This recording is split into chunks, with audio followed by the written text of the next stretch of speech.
Well, it's that time of year again, graduation season. Cheers to that. We should all be happy, right? Let's have a chat. I'm Nancy Shah. I'm the midwife of midlife, and I'm on a mission to help women like you learn how to use whatever shitstorm's happening in your life in midlife, whether it be menopause symptoms, your kids moving on, or parents declining, or that house remodel you're doing, whatever the shitstorm contains, and use it as a catalyst for deeper healing and change so you can uplevel your life and live vibrant, healthy, and alive into your 70s, 80s, 90s, and beyond.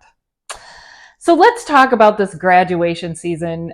I think these themes are relevant whether your kids are actually graduating from high school or college, or if they're just transitioning from freshman year to sophomore year or eighth grade to freshman year.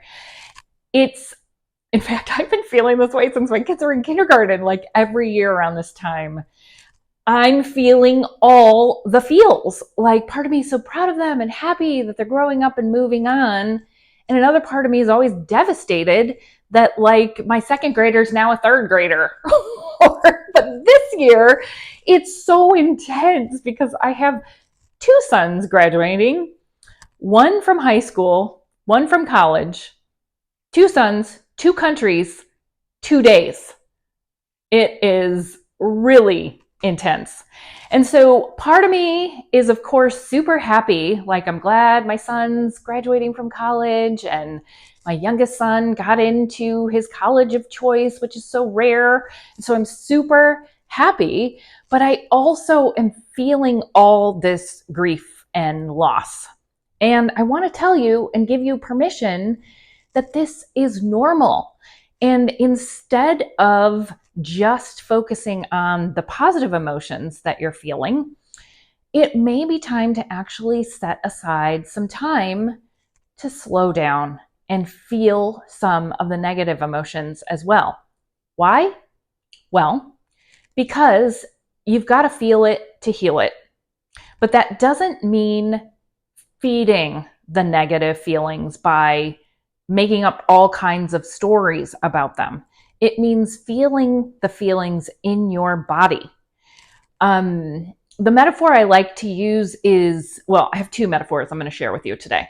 One is emotions are like the waves in the ocean. So if you've ever swam in the ocean and you've got a big wave coming, you can either choose to dive in headfirst into that wave, and then you come out the other side really quickly.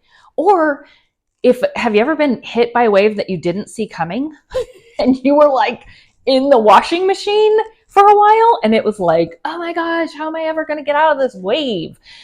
That's kind of how our emotions work. If we're ready for them and watching for them and we see them coming and we dive in head first, like the consequences are fairly small. We just come out the other side. But if we're not expecting it and we're not watching it, maybe we've turned our back on the ocean.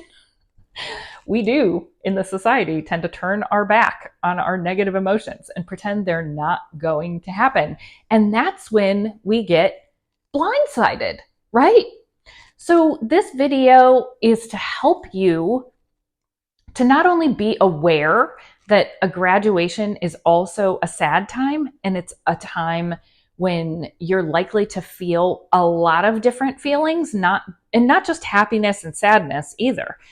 You know, there can be resentment and a feeling that you've been duped because this is the one time in our lives when our most successful outcome actually leads to a lot of grief and disappointment and this huge reckoning with ourselves about like, who are we now that we're not primary role parent, right?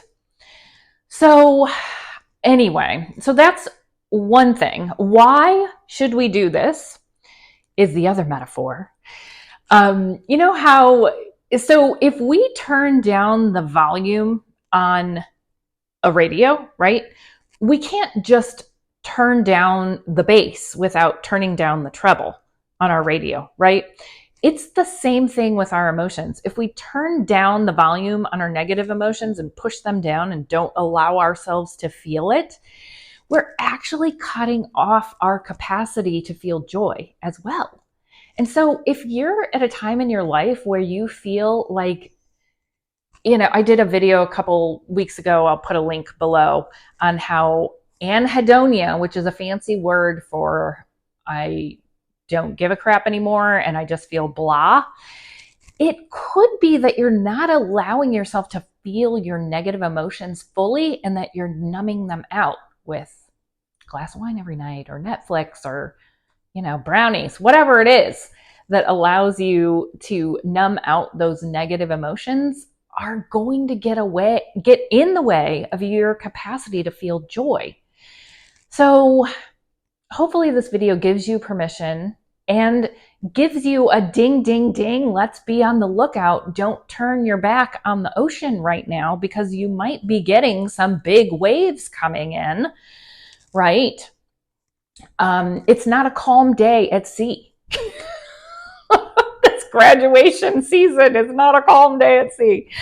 And I want to do a little tiny exercise on how to actually feel these emotions because our society does not teach us how.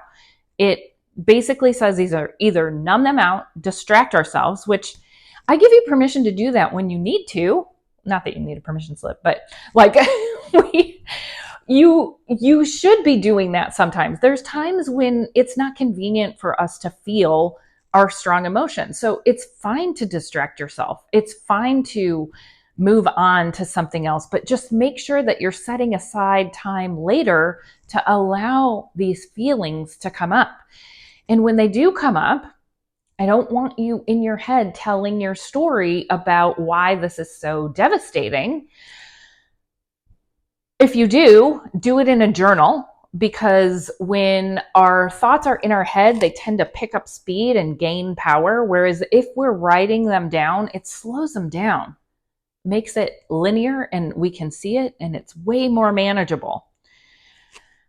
And okay, but what we really want to do is get you out of your head, into your heart and into your body. So when you feel this wave of grief coming on, I want you to be like, where do I feel that in my body? Sorry, my microphone's right here, so I'm gonna tapped it. Where do I feel it in my body? It's usually in your heart or chest if it's grief. Other emotions can be felt other places. And just breathe into it for a while. And if you want to move through it a little more quicker, you can do some tapping back and forth as you allow this wave of emotion to come through you. And it can be on your arms, it can be on your legs, it can be going for a walk. That's bilateral stimulation too. You can go for a walk and let yourself just feel it all. It's like that Feist song, right?